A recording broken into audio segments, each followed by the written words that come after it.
Hello dear students, कसा होता आजचा पेपर?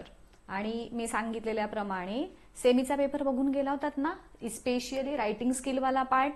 कारण तेव्हा मी बोलले होते ना तुम्हाला की त्यांच्यामध्ये जे रायटिंग स्किलचे प्रश्न विचारले जातात तेच थोडेसे आलटून पालटून तुम्हालाही विचारले जातात. आणि तसंच झालेलं आहे. त्यांना बातमी लेखनामध्ये पर्यावरण दिन साजरा करण्याविषयीची बातमी तयार करा असा प्रश्न त्यांना विचारलेला होता. आणि तोच तुम्हाला प्रसंग लेखनासाठी विचारलेला होता. पर्यावरण दिनानिमित्त असं वृक्षारोपणाचा कार्यक्रम आहे, त्याला तुम्ही उपस्थित होता अशी कल्पना करून लेखन करा. म्हणजेच ज्यांनी खरंच माझ्यावर तेवढा ट्रस्ट ठेवून खरंच पेपर बघितलेला होता त्यांना हा आय थिंक किती मार्कांचा प्रश्न होता रे? आय थिंक 4-5 मार्कांचा तरी प्रश्न असेल, राईट? सो त्या प्रश्नाची तुमची तयारी झाली असेल जर तुम्ही पाहिला असेल जर तो सेमीवाल्यांचा पेपर. ठीक आहे. सो चला आजच्या प्रश्नांची उत्तरं बघूयात काय काय आहेत. सो तुमचा जो पहिला विभाग होता गद्य, त्याच्यामध्ये आकृती पूर्ण करा असा प्रश्न होता. लेखकाचा बालपणीचा दिनक्रम, आणि त्याच्यामध्ये इथं त्यांनी दिलेला आहे हा पॅसेज. पहिल्यांदा काय आहे? विटीदांडू खेळणे, पतंग उडवणे, लाकडातून बॅट व स्टंप तयार करणे, त्यानंतर जुना पुराणा बॉल पैदा करून क्रिकेट खेळणे, असे हे 4 ठिकाणी तुम्ही 4 प्रकारचे दिनक्रम लिहिले आहेत का हे चेक करा.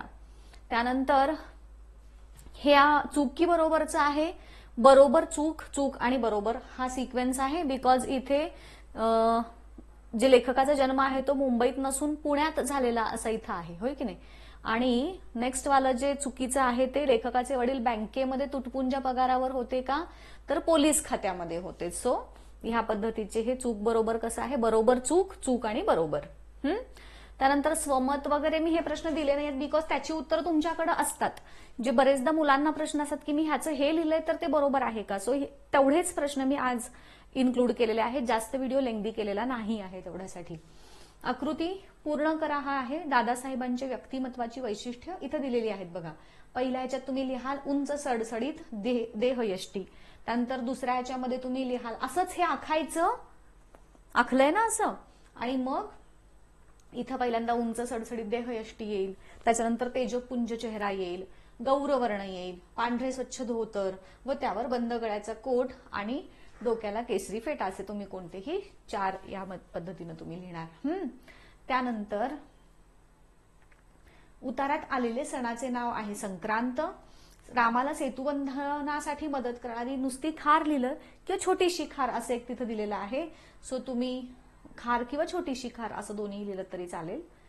त्यानंतर येतो आकृतीबंध, निसर्गाने भागवलेल्या मानवी गरजा, अन्न, वस्त्र, निवारा. त्यानंतर माणसाची निसर्गाच्या प्रती, मी थोडंसं बाजूला होते म्हणजे तुम्हाला कळेल, ऋणी असण्याची भावना कालांतराने कमी होत गेली कारण कालांतराने माणसाच्या आशा वाढत गेल्या आणि माणूस सुखाच्या मागे धावत राहिला. चौकटी पूर्ण करा. कवीचे सर्वस्व असलेली गोष्ट म्हणजे हात आणि जवळचा मित्र अश्रू. ची भूक भागवण्यासाठी कराव्या लागणाऱ्या कष्टांमुळे आयुष्याचे दिवस वाया गेले. ह्याचं काय करायचं आहे? ह्या आशयाच्या ओळी शोधायच्या. सो भाकरीचा चंद्र शोधण्यातच जिंदगी बर्बाद झाली. आणि कवीचा प्रयत्नवाद आणि आशावाद, दुःख पेलावे कसे, पुन्हा जगावे कसे, याचं शाळेत शिकलो, हे याच शाळेत शिकलो असं. त्यानंतर प्रस्तुत कवितेतील शब्दांचा अर्थ डोईवर म्हणजे डोक्यावर, दारिद्र्य म्हणजे गरीबी पाहिजे हा इथे गरीब लिहिलंय तिनं पण गरीब नाही, दारिद्र्य आहे. सो इथे गरीबी आलं पाहिजे. किंवा दैन्य, हरघडी, प्रत्येक वेळी, पोलाद, लोखंड.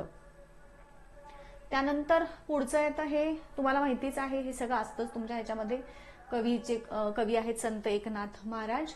आणि जीवन आयुष्य हे त्याच्यात शब्दांचा अर्थ मेघ, ढग, निर्मळ स्वच्छ, रसना म्हणजे जीभ, औक्षण म्हणजे ओवाळणे, द्रव्य म्हणजे पैसा, कल्लोळ म्हणजे लोट आणि शौर्य म्हणजे पराक्रम. त्यानंतर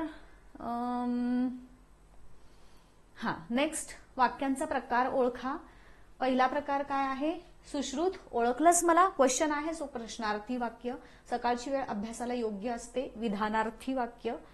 प्रवासात भरभरून बोला, कंसातील सूचनेनुसार वाक्य रूपांतर करायचं. आज्ञार्थी करा सांगितलंय. सो प्रवासात भरभरून बोला. केवढी मोठी वसाहत आहे ही? विधानार्थी. म्हणजे ही वसाहत खूप मोठी आहे. हे त्याचं विधानार्थी वाक्य झालं. तुम्ही सांगा, तुम्ही काय काय उत्तरं लिहिलीत हे मला सांगा कमेंट करून. आपण बघूयात तुमचं बरोबर येते की चूक. त्यानंतर अंगाचा तिळपापड होणे, खूप संताप येणे, आर्जव करणे, विनंती करणे, गलका करणे, गोंधळ करणे. त्यानंतर समानार्थी शब्द रस्ता, मार्ग, वाट. अजून तुम्ही काय काय लिहिले असतील तर मला सांगा कमेंट करून. शाळा, विद्यालय. त्यानंतर विरुद्धार्थी शब्द इकडे, तिकडे, निंदा, स्तुती. आता इथं हिचं एक चुकलेलं आहे. शहर, शहरे, अनेक वचन शहरे. गाडी, गाड्या, ठीक आहे. त्यानंतर लिंग बदला, लेखक, लेखिका, घोडा, घोडी. खूप सोपा असतो रे पेपर तुमचा. किती मला असं वाटतं यार मी पण असे पेपर दिले असते तर किती मजा आली असती. रेखा मावशींचे आता हे नियमानुसार लिहायचं आहे. इथं रेखा मावशी जो आहे हा पहिली वेलांटी आहे, तर इथं दुसरी, इथं आणि सुंदरला हा पहिला उकार. बाकी बरोबर आहे. म्हणजे तुम्हाला जे बदल आहेत ते इथे ह्यामध्ये आणि ह्या सुंदरमध्ये करायचे आहेत. दुसऱ्या वाक्यामध्ये लिंबाचा रस मध्ये पहिली वेलांटी आणि अमृतासारखा वाटू लागला दुसरा उकार. हे केलंय का बघून घ्या. विरामचिन्हांची नावं, पहिलं आहे उद्गारवाचक, दुसरं आहे प्रश्नचिन्ह, तिसरं आहे स्वल्पविराम आणि चौथं आहे दुहेरी अवतरण चिन्ह. ठीक आहे. त्यानंतर मी जे म्हटलं तर आता हे जे रायटिंग स्किल वाला पार्ट आहे हा काय मी इथे इन्क्लूड केलेला नाहीये ह्याची उत्तरं, कारण तुमची काही जणांची वेगवेगळी असतील. जाहिरात तयार करा वगैरे. मी जी सेम बातमी म्हटलं ना तुम्हाला तर ती आहे ही वाली. जागतिक पर्यावरण दिनानिमित्त वृक्षदिंडी आणि वृक्षारोपण कार्यक्रम हा त्यांना पण विचारलेला होता आणि हा तुम्हालाही आलेला आहे. सो ह्या पद्धतीनं होता तुमचा पेपर. कशा पद्धतीनं छत्रीचे आत्मकथन हा आलेला होता बघा तुम्हाला. काय काय लिहिलं, कसा गेला मला कमेंट करून नक्की सांगा. ठीक आहे.